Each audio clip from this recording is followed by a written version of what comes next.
पूर्व विधायक निशंक कुमार जैन और राष्ट्रीय सचिव युवक कांग्रेस शेष नारायण ओझा के नेतृत्व में सैकड़ों कार्यकर्ताओं ने स्थानीय जय स्तब्ध चौक पर देश के प्रधानमंत्री नरेंद्र मोदी के खिलाफ नारेबाजी करते हुए पुतला दहन कर दिया और पुलिस प्रशासन दर्शक बना देखते रहा। जब कुछ समझ पाता जब तक कांग्रेसी पुतला जला चुके थे। जले पुतले को छीनने के लिए पुलिस और युवा नेताओं के बीच खूब झूमाझामी हुई। फिर लाल परेड ग्राउंड पहुंचकर कांग्रेस कार्यकर्ताओं ने एसडीएम के सामने नारेबाजी की और पूर्व विधायक ने ज्ञापन का वाचन करते हुए मुख्यमंत्री के नाम ज्ञापन एसडीएम को सौंपते हुए कहा कि क्षेत्र के कई हलकों में फसल बीमा की कई अनियमितता हुई है।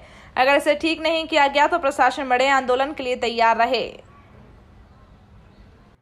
जो किसानों के हित में नहीं है, इस कारण से हम उसका विरोध कर रहे हैं। कांग्रेस पार्टी उसका विरोध कर रही है पूरे देश में।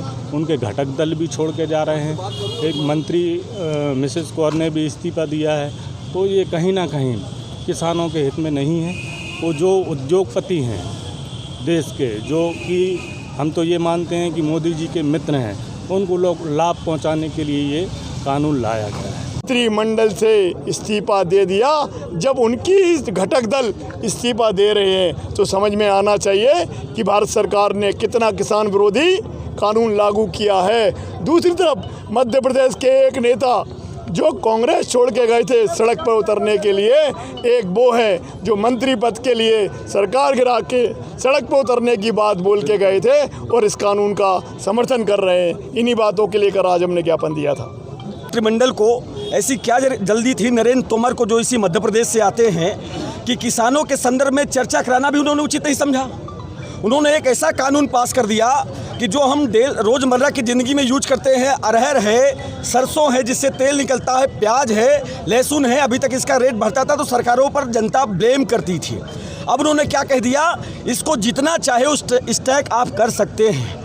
आप ये बताइए, जब आप फसल लगाते हैं और फसल को काटते हैं, आपको तत्काल उसमें पैसा चाहिए होता कि हमारी फसल बिक जाए, उसका दाम हमें मिल जाए। लेकिन वो उस समय देगा कौन पैसा आपको? कौन देगा? धन्ना सेठ देगा।